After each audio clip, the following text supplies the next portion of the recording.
Five Nights at Freddy's Ruin has been released for over half a year now, but many mysteries still lie within the destroyed Pizzaplex. There's the mystery of the Mimic, the Blob, and the whereabouts of Gregory, but one mystery that I haven't seen the community talk about enough is the bad ending. In my last video, I went over the Scooper ending and what it might mean for the future FNAF, but the bad ending is just as important and it proves something about a character that no one wants to believe. Specifically, it's widely believed that Gregory was not the one to betray Cassie and it was instead the Mimic who cut the elevator, making her fall.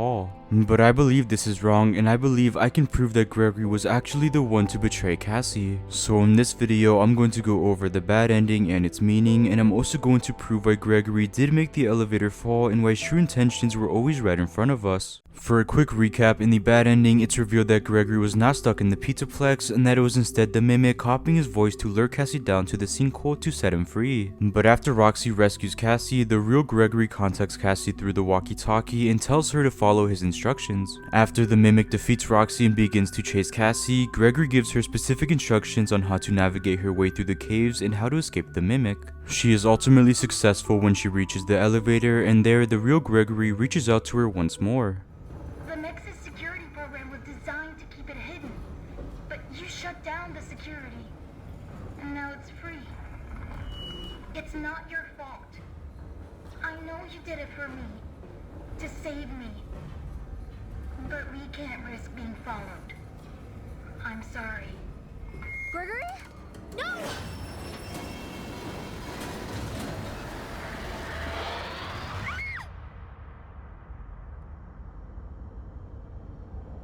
Now at the surface, it seems like Gregory was the one to cut the elevator, but shortly after the DLC was released, the community was quick to point out that this was instead the Mimic. Whenever the subtitles in Ruin stack on top of one another, it signifies that two different people are talking at the same time. And this is exactly what we see happen right before Gregory tells Cassie that they can't risk being followed.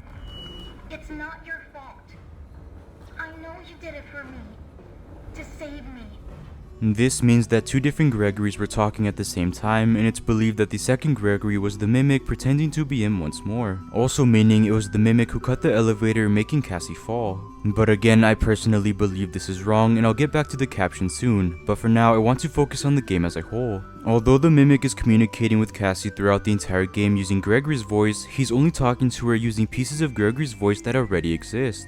For example, when the Mimic first introduced himself, he uses the exact same line and stutters that Gregory uses when he's first inside Freddy's room.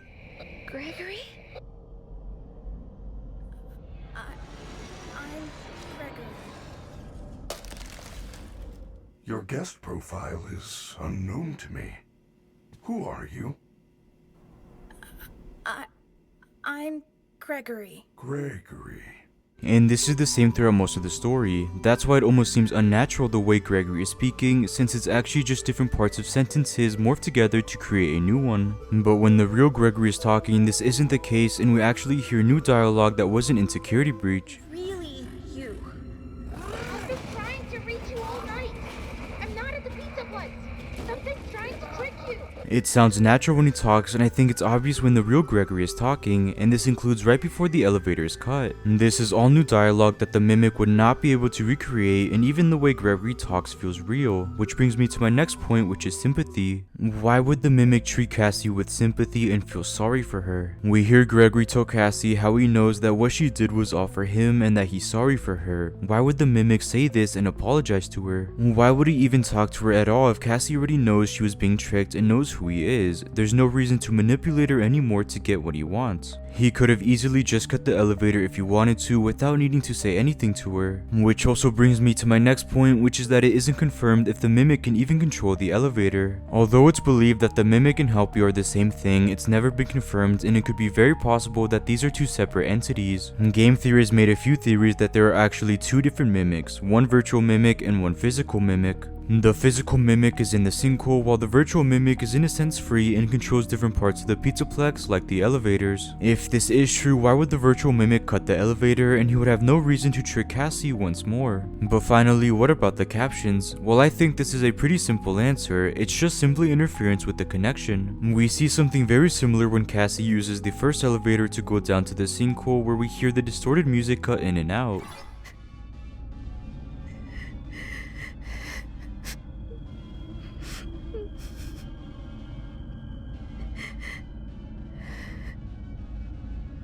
So it would make sense that Gregory's microphone would cut out as the elevator went higher, which is why we heard the microphone interference. So this wasn't two Gregory's talking at the same time, it was just interference with the microphone. And overall, Gregory's actions match his actions in Security Breach. He destroyed all of the animatronics willingly just so he could upgrade Freddy, and he does all of this against Freddy's wishes. He isn't necessarily trying to survive in these moments, and he's just destroying them. So is it really that hard to believe that he would betray Cassie to ensure the mimic doesn't escape? There's even more evidence that I haven't discussed that comes from the GGY story from the Tales from the Pizzaplex novels, but I'll save that for another video. So it just doesn't seem that out of character for him, and using all of the evidence I discussed, I think we can prove that Gregory was the one who cut the elevator. So with all that said, because the last segment is entirely new dialogue, because it's not confirmed that the mimic can control the elevators, and because of Gregory's actions in Security Breach, I think it's safe to say that Gregory did betray Cassie in Five Nights at Freddy's Ruin. I hope you guys enjoyed this video on the bad ending from Fnaf Ruin and whether or not Gregory was the one to betray Cassie. But what do you guys think? Was it the mimic or Gregory that cut the elevator making Cassie fall? So make sure to like and subscribe for more content like this, and thank you guys so much for watching.